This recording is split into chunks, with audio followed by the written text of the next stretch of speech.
Good morning, dear student. Welcome you all. Now, I will take some more questions related to the exercise 3.3. Now, I take question number 3, part 5th. The question is, if fraction become 9 by 10, if 2 is added to both the numerator and the denominator. If 3 is added to both the numerator and the denominator, it becomes 5 by 6. Find the fraction. यदि किसी भिन्न के अंश और हर में 2 जोड़ दिया जाए तो वह 9/11 हो जाती है। यदि अंश और हर दोनों में 3 जोड़ दिया जाए तो वह 5/6 हो जाती है। वह भिन्न ज्ञात कीजिए। ठीक है, तो कोई फ्रैक्शन है, ठीक है, एक फ्रैक्शन आपने फाइंड आउट करना है। Fraction means numerator over denominator, अंश बटे हर। तो पहले मैं मान लेता हूं, ठीक है। Let the fraction be x by y. ये फ्रैक्शन है। माना, आप कह सकते हैं माना वह भिन्न, ठीक है, x बाई वाई है। जो फ्रैक्शन आपने माना हुआ है उसको आपने क्या माना हुआ है? फ्रैक्शन आपका x बटी वाई है फ्रैक्शन। अब कंडीशंस क्या दे रखे हैं आपको?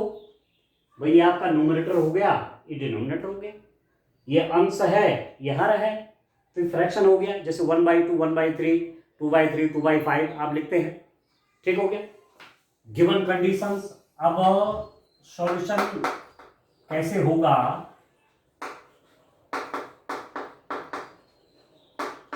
सॉल्यूशन कैसे फाइंड आउट होगा? कहने का मतलब हुआ आप फ्रैक्शन कैसे फाइंड आउट करेंगे? x by Y.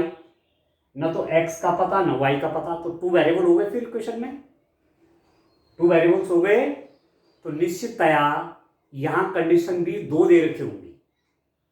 x y में 2 इक्वेशंस बनेंगी जिनको सॉल्व करके हमें x की वैल्यू भी निकल जाएगी और y की वैल्यू भी निकल जाएगी। ठीक हो गया। अब गिवन कंडीशन क्या है? प्रथम शर्त, फर्स्ट कंडीशन क्या दे रखी है? फर्स्ट कंडीशन क्या है? डेरिवेशन आपके पास दे रखी, देखिए फर्स्ट कंडीशन क्या है? यदि किसी भिन्न के अंश और हर में 2 जोड़ दिया जाए तो वह 9/11 हो जाती है। If fraction become 9/11 if 2 is added to both numerator and denominator. यदि हम इस फ्रैक्शन के न्यूमरेटर में और डिनोमिनेटर में 2 ऐड कर दें तो 9/11 हो जाती है।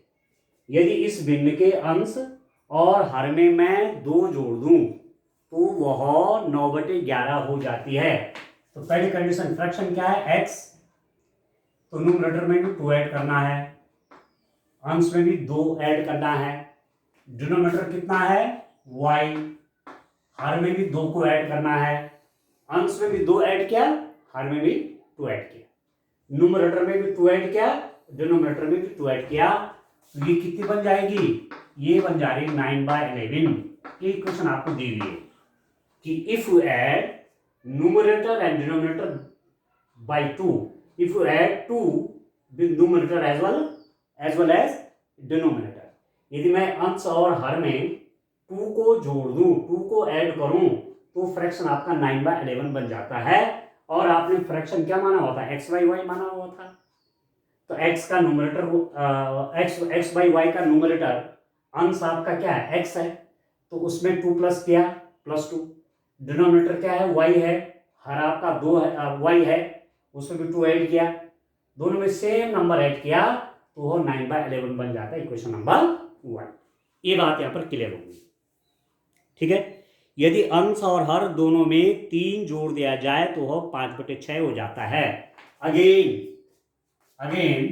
पुनः क्या दिया जा रहा है?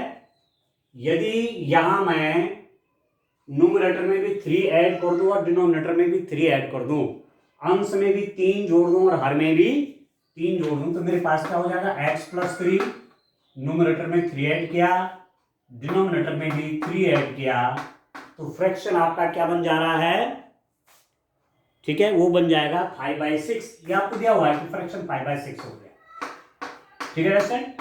अब आप देख रहे हैं 2 इक्वेशंस आ गई, x और y में 2 इक्वेशंस बन गई। अब 2 वेरिएबल्स हैं, 2 चर हैं, 2 इक्वेशंस आ गई, तो इजीली हम वैल्यू निकाल लेंगे x और y की। सॉल्व करना है ना, x y की वैल्यू आ जाएगी और तब फ्रैक्शन की वैल्यू आ देंगे, ठीक हो गया। तो अब पर कौन सा मेथड रहे हैं सॉल्यूशन निकालने का, लीनियर इक्वेशन को सब्स्टिट्यूशन मेथड पढ़ रहे हैं, ठीक है, प्रतिस्थापन विधि पढ़ रहे हैं। इसका मतलब एक जगह से x की वैल्यू निकाल लो, दूसरे इक्वेशन में रख लो, ये तो करेंगे।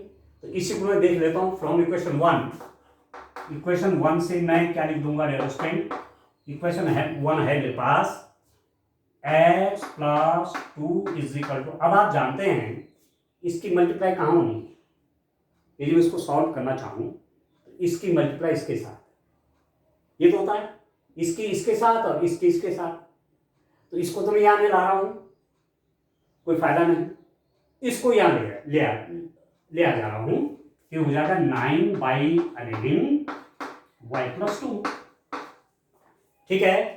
मैंने क्या किया, x प्लस 2 को लिख दिया 9/11 y/2, दिस इंप्लाइज दैट ये कितना हो गया, x is equal to 9/11 y plus 2 minus 2। x की वैल्यू यहां से कैसे निकलेगी, x प्लस 2 इतना है तो x की वैल्यू कैसे निकलेगी, ये प्लस 2 को आप यहां ले लेंगे, अब प्लस 2 यहां जाएगा राइट हैंड साइड में, इस समय लेफ्ट हैंड साइड में है तो इधर जाके माइनस हो गया, तो ये आपका आ गया, ये x की वैल्यू आ गई।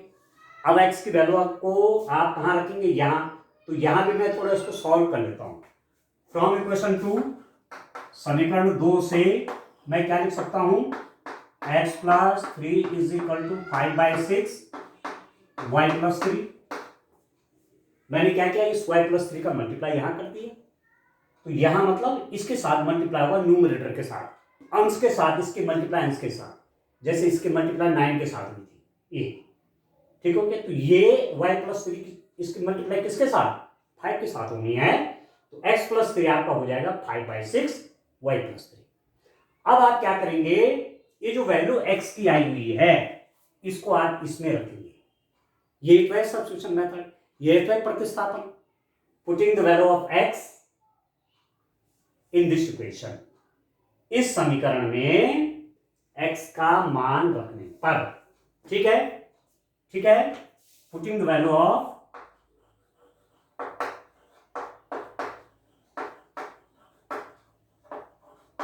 x, इसमें x की वैल्यू रखने पर, इक्वेशन नंबर 2 में है ना, putting the value of x in equation 2, और इक्वेशन 2 आपका इस रूप में यहां बना रखा है, तो ये कितना बन जाएगा, x की जगह क्या रख देंगे डियर स्टूडेंट, x की जगह मैंने ये रख दिया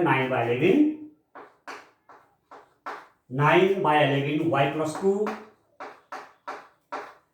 ठीक है, -2 प्लस 3, x की जगह क्या रखा 9/11 y plus 2 -2 plus 3 is equal to 5/6 y plus 3। ये अब इसको सॉल्व कर लीजिए, देखिए ऐसा करिए, ये वेरिएबल है, ये भी वेरिएबल है, इन दोनों को तो एक साथ कर लेते हैं, और यहां पर एक्चुअली आया आपका कितना 1 आया है, यहां पर -2 प्लस 3 कितना हुआ, +1, ठीक है। तो मैं चलो एक लाइन और लिख देता हूं, 9/11 y प्लस 2, ठीक है, +1 इज इक्वल टू, यहां पर +1 लिख दिया, 5/6 y प्लस 3, ये लिखिए। अब मैं क्या कह रहा हूं, इसको तो मैं यहां ले लेता हूं और उसको मैं राइट हैंड साइड में ले लेता हूं, तो मेरे पास क्या बनेगा, या पूरा चाहे मल्टीप्लाई कर लीजिए और ऐसा मैं लिख सकता हूं 9/11 की मल्टीप्लाई इसमें भी होगी, इसमें भी होगी। 5/6 की मल्टीप्लाई इसमें भी होगी, इसमें भी होगी। तो कर लीजिए 9/11y प्लस 9/11 इंटू 2। 9/11 की मल्टीप्लाई y के साथ भी होगी, 9/11 की मल्टीप्लाई 2 के साथ भी होगी, प्लस 1 इज इक्वल टू 5/6 की मल्टीप्लाई करिए, 5/6 y प्लस 5/6 इंटू 3। यहां से अब इसको आप सॉल्व कर लीजिए, ठीक है। इसको रहने दीजिए क्वेश्चन नंबर 2 को। इसमें मैं जब मेरे पास वैल्यू आ जाएगी किसकी, y की वैल्यू आ जाएगी, तो मैं फिर इसको यूज करूंगा। तो इसको आप रहने देते हैं, ठीक है। बाकी मैं सब हटा देता हूं, जगह बनाता हूं काम करने के लिए। ठीक हो गया। अब वैल्यू आप निकालिए। देखिए यहां सॉल्व करिए। देखिए मेरे पास क्या क्या, चलिए एक लाइन आने देता हूं। 9/11y, अब देखो यहां पर 9/11 इंटू 2, इस 2 की मल्टीप्लाई 9 के साथ है, तो 9 2 जा 18, 18/11, ठीक हो गया, प्लस 1 इज इक्वल टू, इसको देखिए 5/6y प्लस, इससे इसको काट लीजिए तो ये हो जाएगा 5/2, ठीक है।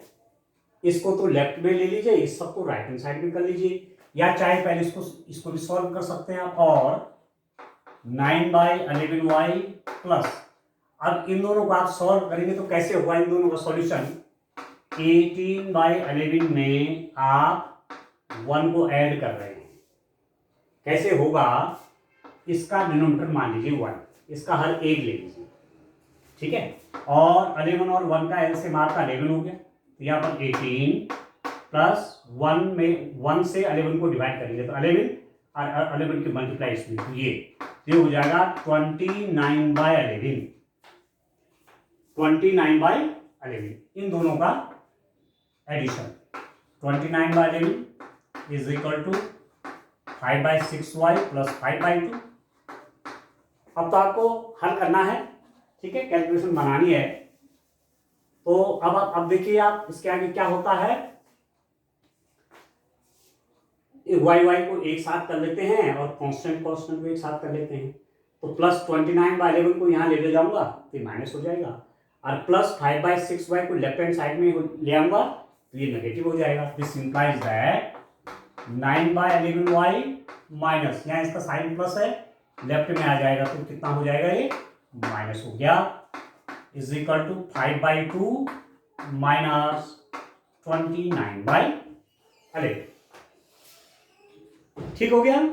अब कैसे सॉल्यूशन होगा, बड़ी बात है सॉल्यूशन करना भी अपने आप में, कैलकुलेशन, मैथमेटिक्स में कैलकुलेशन की बड़ी इंपॉर्टेंस है। अब कैसे हल होगा, इसका डिनोमिनेटर तो 11 है और इसका 6 है, इसका हर 6 है, इसका 11 है, तो 11 और 6 में कॉमन कुछ नहीं है, तो जब एलसीएम लोगे ये हो जाएगा 66। एलसीएम कितना हो जाएगा, 66। 11 का डिवाइड इसमें करिए, 11 6 जा 66, और जो 6 आए उसकी मल्टीप्लायर, ये हो जाएगा 54y माइनस 6 को 6 से इसको डिवाइड करिए तो 11 आएगा, 11 की 5 में हो जाएगा तो 55y इज इक्वल टू, यहां भी कर लीजिए 11 और 2 का एलसीएम आपका 22 आएगा, ठीक है, ठीक हो गया। तो 2 से इसको मल्टीप्लाई करेगा, 11 हुआ, 11 इंटू 5 55 माइनस 11 2 जा 2 आ गया, 11 2 जा 22 और 2 की मल्टीप्लाई 29 में तो हो गया 58, ठीक हो जा रहा है। तो अब और सॉल्व करिए। देखिए इसकी तो मुझे आवश्यकता पड़ने वाली है, इसको तो मैं रहने दूंगा थोड़ा सा, इसको थोड़ा एक लाइन के लिए और बनाई जगह। यहाँ पर आपके पास कितना हो गया, 54 माइनस 55, ये प्लस 54 है, माइनस 55 है, तो ये माइनस वाई आ जाएगा, minus y/66 is equal to, ये कितना हो जाएगा, ये -3 हो जाएगा, प्लस 55 माइनस 58 तो -3 -3/22। तो दिस इंप्लाइज दैट यदि आप y की वैल्यू निकालना चाहेंगे तो ये 66 मल्टीप्लाई में यहाँ चला जाएगा, अब एक बड़ी बात और है, यहाँ भी नेगेटिव है, यहाँ भी नेगेटिव है, लेफ्ट हैंड साइड में भी एक एक टर्म है, यहाँ भी नेगेटिव है, यहाँ भी नेगेटिव, आप हटा दीजिए। ठीक है, ठीक है, या साइन चेंज करेंगे दोनों तरफ तो यहाँ नेगेटिव का पॉजिटिव या पॉजिटिव हो जाएगा। y की वैल्यू जब निकालेंगे तो इस 66 की मल्टीप्लाई यहाँ हो जाएगी 3/22 इंटू 66। y आपका कितना हो गया 9 आ गया। ठीक है, y की वैल्यू कितनी आ गई उसमें 9 आ गई। अब एक वेरिएबल आपके पास आ गया, डिनोमिनेटर आ गया y इक्वल टू 9। अब उसकी वैल्यू यहां रख लीजिए। मेरे पास इक्वेशन नंबर 2 से ये आया हुआ था, तो यहां रख लीजिए। इक्वेशन नंबर 2 से ये आया हुआ था ना, तो यहां आप y की वैल्यू रख लीजिए, y की वैल्यू सब्स्टिट्यूट कर लीजिए, x की वैल्यू निकल जाएगी। ठीक हो गया। तो चलिए यहां x की वैल्यू रख लेते हैं। देखिए y की वैल्यू, ठीक है, पुटिंग द वैल्यू ऑफ, या सब्स्टिट्यूटिंग लिख सकते हैं, putting the value of y is equal to 9 in x plus 3 is equal to 5/6 into y plus 3। x plus 3 is equal to 5/6 into y plus 3। ठीक है, y is equal to 9 का मान किसमें रख दूंगा मैं, किसमें रख दूंगा, x plus 3 is equal to 5/6 into y plus 3। इस इक्वेशन में रख देता हूं वैल्यू। ठीक है, जहां पर आपका y है, y में 9 कर देता हूं। ठीक है, तो मेरे पास इक्वेशन का सॉल्यूशन अब आ गया। और कैसे बनेगा, और सॉल्व कर लीजिए आगे यहां पर। ठीक हो रहा है आपको। देखिए मेरे पास हो जाएगा x plus 3, this implies that x plus 3 is equal to 5/6 और डेरिस्टेंट y की जगह 9 है, 9 प्लस 3। ठीक हो गया। तो this implies that x plus 3 is equal to 5/6 into 12। x plus 3 is equal to 10, 5 into 2 10 हो गया। तो x की वैल्यू कितनी हो जाएगी, 10 माइनस 3 तो हो जाएगा 7। x की वैल्यू हो गई 7 और y की वैल्यू आपकी निकलेगी 9। ठीक है, तो आपको पूछा क्या गया है, आपको पूछा गया है वह भिन्न ज्ञात कीजिए, फाइंड द फ्रैक्शन। आप लिख लीजिए रिक्वायर्ड फ्रैक्शन, रिक्वायर्ड फ्रैक्शन कितना है, x/y। तो x/y मतलब x आपका 7 है, x की वैल्यू देखो, x कितना है 7 और y है 9, तो कितना हो जाएगा, x 7 है y 9 है, तो कितना आ जाएगा, फ्रैक्शन कितना आ जाएगा, ये हो जाएगा रिक्वायर्ड फ्रैक्शन आपका, x आपका 7 है, y इक्वल टू क्या है 9 है। वह भिन्न जिसके लिए ये सब बातें हो रही हैं, वो भिन्न कितनी हो जाएगी, x/y। x मीन्स x आया मेरे पास 7 और y आया है मेरे पास 9, तो ये हो गया, तो फ्रैक्शन आपका 7/9 हो गया। ठीक है, ठीक, चलिए इसका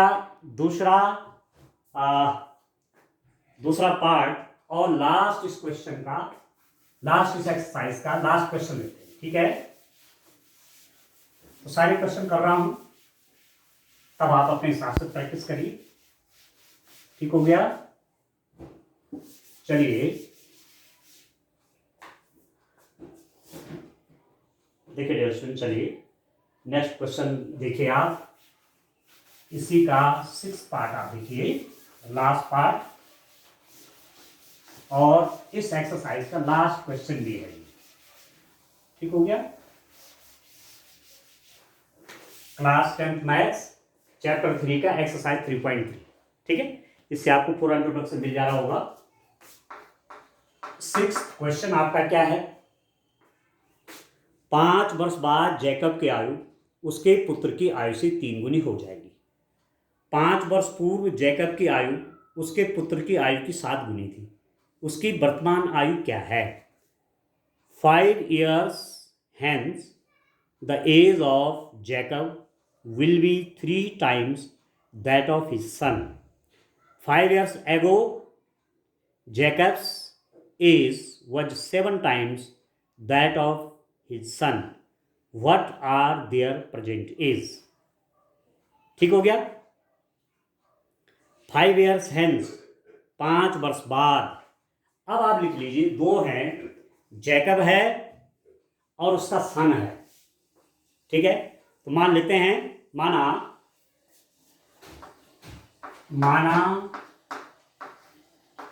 जैकब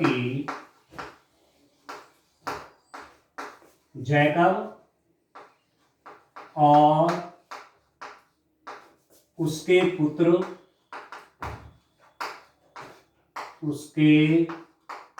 पुत्र की वर्तमान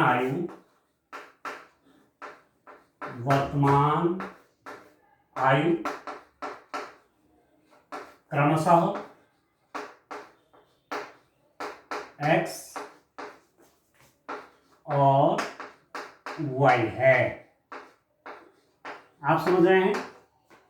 जब भी एज के क्वेश्चन आप सॉल्व करते हैं, उम्र के क्वेश्चन करते हैं, तो हमेशा प्रेजेंट एज मानिए, वर्तमान उम्र, क्योंकि वर्तमान उम्र से बाद में 10 साल बाद, 5 साल बाद की उम्र भी निकल जाएगी, और वर्तमान उम्र से 4 साल पहले, 5 साल पहले, 6 साल पहले की भी निकल जाएगी। वर्तमान जो प्रेजेंट एज है, प्रेजेंट एज से 5 ईयर पहले यदि हम निकालना चाहेंगे, -5 हो जाएगा, या प्रेजेंट एज से 6 ईयर्स बाद की एज निकालेंगे तो +6। सीधी सीधी बात है। इस समय यदि कोई स्टूडेंट फॉर एग्जाम्पल 15 ईयर्स का है, तो 5 साल पहले कितने का रहा होगा?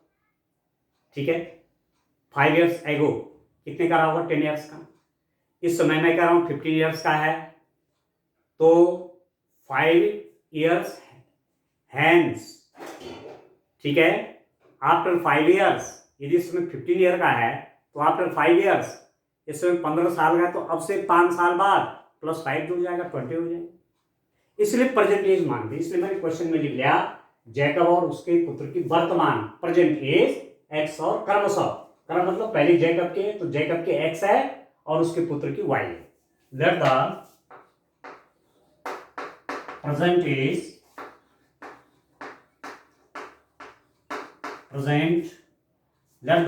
present age of, ठीक है, present age of Jacob and his son be x and y respectively। ठीक है, let the present age of Jacob and his son be x and y respectively। क्रमशः, रिस्पेक्टिवली क्रमशः, जैकब की कितनी है? x मानी है, और हिज सन की कितनी होगी? y। ठीक है, तो दी गई शर्तानुसार, ठीक है, दी गई शर्तानुसार, गिवन कंडीशंस, क्या क्वेश्चन में आपको कंडीशंस दी हुई है?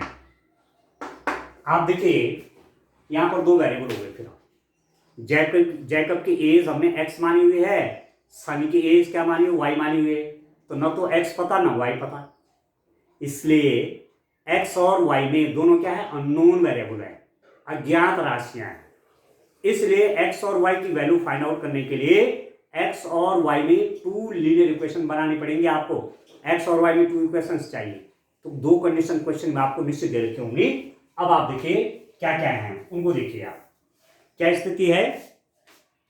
आप देखिए, 5 वर्ष बाद जैकब की आयु उसके पुत्र की आयु की 3 गुनी है। 5 years hence the age of Jacob 5 years hence Jacob's age कितनी, इस समय जैकब की एज कितनी है, इस समय जैकब की एज है x, तो 5 years hence 5 वर्ष बाद कितनी हो जाएगी, x + 5 हो जाएगी। तो आप जानते हैं यदि सभी एज x है तो 5 ईयर बाद कितनी हो जाएगी, +5, तो 5 years hence 5 वर्ष के बाद जैकब की एज, 5 वर्ष बाद जैकब की उम्र, जैकब की उम्र कितनी होगी अंडरस्टैंड, x + 5 होगी। प्रेजेंट एज आपके पास x है, वर्तमान आयु x है, 5 साल बाद क्या हो जाएगा, x + 5 होगी। ठीक, दूसरी स्थिति देखिए, Jacob's son, Jacob son present age, Jacob's son is 5 years hence, condition वही है, 5 साल के बाद निकालो, जैकब की एज x + 5 है, तो 5 years आफ्टर 5 लिख दीजिए, या 5 years hence, कंडीशन यहाँ भी वही है, जैकब सन्स एज हो जाएगी, जैकब की एज कितनी, जैकब के सन की एज है y प्रेजेंट एज, और 5 साल बाद हो जाएगी y + 5, तो 5 वर्ष बाद, 5 वर्ष बाद जैकब के पुत्र की आयु कितनी हो जाएगी, y + 5। नाउ अब क्या कंडीशन दे रखी है, दी गई शर्तानुसार, गिवन कंडीशन इज 5 वर्ष के बाद जैकब की आयु, 5 वर्ष के बाद जैकब की आयु क्या है, x + 5, वो हो जाएगी अपने पुत्र की आयु से 3 गुना, अपना पुत्र की आयु y + 5, 3 गुना मतलब 3 से गुना, क्या दे रखा है, 5 वर्ष के पश्चात जैकब की आयु, ये है अपने पुत्र की आयु की, तो अपने पुत्र की आयु 5 साल बाद पुत्र की आयु क्या, y + 5, उसकी तिगुनी हो जाएगी। ठीक है, क्या दिया हुआ है, 5 years hence Jacob's age, the age of Jacob, 5 years hence the age of Jacob, तो 5 years hence जैकब की एज क्या है, x + 5, ठीक है, will be 3 times that of his son, 3 times that of his son, 5 years के बाद उसके सन की आयु एज क्या थी, y + 5 थी, तो उसका 3 टाइम्स में 3 से मल्टीप्लाई करेंगे। ठीक, तो दिस इंप्लाइज दैट क्या हो जाएगा, x + 5 इज इक्वल टू, अंदर मल्टीप्लाई करिए, 3y + 15 हो जाएगा, इसकी मल्टीप्लाई इसके साथ भी होगी, इसके साथ भी होगी, तो दिस इंप्लाइज दैट x कितना हो जाएगा, x इज इक्वल टू, 5 और 1 ले लीजिए, तो 3y + 15 - 5, ठीक है, x is equal to 3y + 15 - 5 यहाँ हो गया, तो आपके पास this implies that x is equal to 3y + 10, ये हो गया इक्वेशन नंबर 1।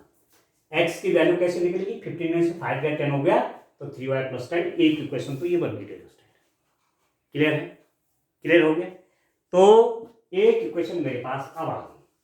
ठीक है, अब देखिए सेकंड कंडीशन आपको क्या दी गई, क्योंकि 2 अननोन वेरिएबल है, तो 2 अननोन वेरिएबल का मान एक इक्वेशन से नहीं निकलेंगे, 2 अननोन वेरिएबल है, तो 2 अननोन वेरिएबल की वैल्यूज एक इक्वेशन से नहीं निकलेगा, आपको 2 इक्वेशन चाहिए वहां, आप दूसरी कंडीशन ले लीजिए।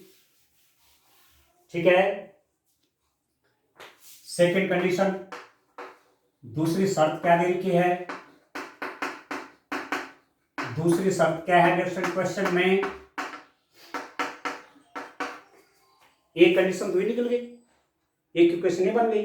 अब 2 वेरिएबल है तो एक लीनियर इक्वेशन से काम नहीं चलेगा यूनिक वैल्यू निकालने के लिए, आपको मालूम है। तो एक कंडीशन और दी होगी, एक्स वाई में एक इक्वेशन और बनानी है। क्या दी हुई है? 5 वर्ष पूर्व, ठीक है, 5 वर्ष पूर्व। अब आप देखिए 5 वर्ष पूर्व जैकब की आयु कितनी हुई बताओ तो। इस समय जैकब की आयु x ईयर है, x साल का है जैकब, तो 5 ईयर्स एगो, 5 साल पहले कितने का हो जाएगा? x माइनस 5, ठीक है। 5 ईयर्स एगो जैकब्स एज, ठीक है। At the present age of Jacob is X year. Then 5 years ago, what will be the age of what was the age of Jacob at that time? -5 कर देंगे। यदि Jacob इस समय 15 year का होता तो 5 ईयर्स पहले, 5 ईयर्स एगो, 5 साल पहले एज कितने होगी? 10, 15 माइनस 5 तो 10 हो जाता। वही तो है x माइनस 5। अब आप देखिए 5 साल पहले, 5 साल पहले पुत्र की आयु, 5 साल पहले पुत्र की आयु, पुत्र की आयु है, सन की एज है y माइनस 5, सन की प्रेजेंट एज क्या है? y है, तो 5 ईयर्स एगो, 5 साल पहले y माइनस 5, 5 साल घटा देंगे। यदि सन की एज इसमें 10 है तो 5 साल पहले कितना हो गया सन? 10 माइनस 5 का, 5 ईयर्स का रहा होगा, ठीक है। 5 years ago, 5 years ago the सन की एज थी y माइनस 5। मैं दोनों लैंग्वेज में लिख रहा हूं, बाइलैंग्वेल, इंग्लिश मीडियम के बच्चे भी समझे और हिंदी मीडियम के बच्चे भी समझे, ठीक हो गया। और इंग्लिश मीडियम वालों को हिंदी सीखना चाहिए, हिंदी मीडियम वालों को इंग्लिश सीखनी चाहिए, दोनों चीज आपके लिए होगी। तो क्या कंडीशन है यहां? कंडीशन आप क्या दे रखी है? 5 ईयर्स एगो, 5 साल पहले दोनों की एज निकल गई है, ये हो गई, ये जैकब की एज है और इसके किसके? सन की एज है 5 ईयर्स पहले, 5 साल पहले। अब क्या दे रखा है? 5 वर्ष पूर्व जैकब की आयु, 5 वर्ष पूर्व जैकब की आयु इतनी थी, और वो क्या थी? 5 वर्ष पूर्व जैकब की आयु उसके पुत्र की आयु की 7 गुनी, उसके पुत्र की आयु की 7 गुनी मतलब गुणा 7। 5 वर्ष पहले जैकब की आयु इतनी है, अपने पुत्र की आयु की 7 गुनी थी, तो गुणा 7। 5 years ago the Jacob's age, this is equal to 5 years ago the Jacob's age was 7 times that of his son, 7 times that of his son। 5 years ago उसके सन की एज y माइनस 5 थी, तो 7 से मल्टीप्लाई हो जाएगा। 5 साल के बाद जैकब की आयु उसके सन की आयु की 7 टाइम्स। तो दिस इंप्लाइज दैट कितना हो जाएगा? x minus 5 is equal to, multiply करिए 7y माइनस 35, ये। तो आपके पास क्या निकल गया? यहां से x की वैल्यू निकाल लीजिए, तो this implies that x is equal to 7y minus 35 plus 5। देख रहे हैं x minus 5 is equal to this, तो x की वैल्यू कैसे निकालेंगे? ये माइनस 5 वहां जाके प्लस हो गया, तो 7y माइनस 35 प्लस 5, और यहां से लिख देता हूं, और x इज इक्वल टू कितना हो जाएगा? 7y और माइनस 35 प्लस 5 तो माइनस 30 हो गया। ये है इक्वेशन नंबर 2, ठीक है डियर स्टूडेंट। अब बहुत अच्छा हो गया, अब आप सॉल्व कर लेंगे, ठीक है। अब मुझे इसकी आवश्यकता कुछ नहीं है, मेरे पास 2 बातें आ गई हैं, उन्हीं से मेरा काम चल जाना है, ठीक है। जो 2 बातें यहाँ आई हुई हैं उन्हीं से एक्स और वाई की वैल्यू को कैलकुलेट करने में हम सक्सेस हो जाएंगे। ठीक है, हमें सक्सेस मिल जाएगी, हम सफल होंगे। कैसे? अब आप ऐसा करिए, from equation 1 putting the value of x in equation number 2, from equation 1 substituting the value of x in equation number 2। समीकरण 1 से x का मान समीकरण 2 में प्रतिस्थापित करने पर, तो जहां पर x है वहां पर इतना रख लीजिए। ठीक है, substituting the value of x from equation 1 to equation 2। समीकरण 1 से x का मान समीकरण 2 में प्रतिस्थापित करने पर,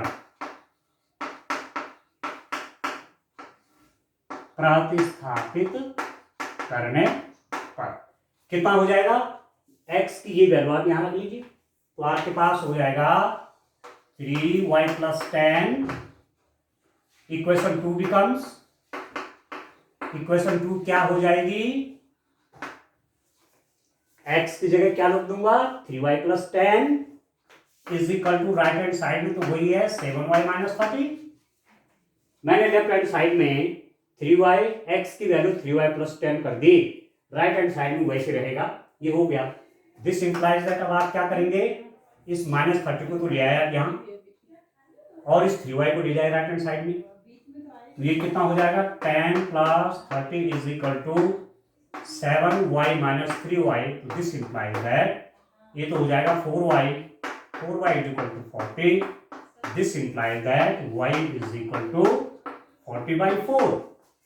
ठीक है, 7y यहाँ ये प्लस में था ना, राइट हैंड साइड में ये 3y नेगेटिव हो गया, और राइट हैंड साइड में -30 था तो इधर आके +30 हो गया, तो +30 + 10 + 40, और 7y - 3y + 4y, और 4y इज इक्वल टू 40। तो y की वैल्यू कैसे निकलेगी? 4 जो है इसके डिनोमिनेटर में चला जाएगा, तो ये आपका आ जाएगा कितना? 10। तो y इज इक्वल टू कितना हो गया? 10 हो गया। तो सन की एज तो निकल गई y की वैल्यू। अब जब y की निकल गई तो इसमें सब्स्टिट्यूट कर लीजिए y की वैल्यू, तो x की निकल जाएगी। फ्रॉम इक्वेशन 1, समीकरण 1 से क्या हो जाएगा? x is equal to 3 × y, या आप लिख लीजिए putting the value of y is equal to 10 in equation number 1। समीकरण 1 में y इज इक्वल टू 10 रखने पर ऐसा लिख लीजिए। ठीक है, तो x is equal to 3 × y की जगह 10 + 10, तो this implies that x is equal to 10 × 3 = 30 + 10 कितना हो जाएगा? 40 हो। ठीक हो गया। अब आपके पास दोनों की एज आ गई, जैकब की भी और उसके सन की एज भी दोनों की आ गई, दोनों की एज आ गई है। अब आप लिख लीजिए यहां पर जैकब्स एज। आपको जैकब की एज चाहिए, उसकी वर्तमान आयु क्या है? What are their present age? Jacob's present age is equal to 40 years. Jacob की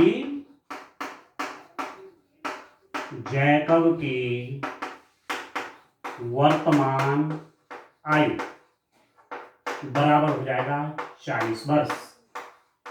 ठीक है, उसके पुत्र की आयु, उसके पुत्र की वर्तमान आयु कितना रखा है?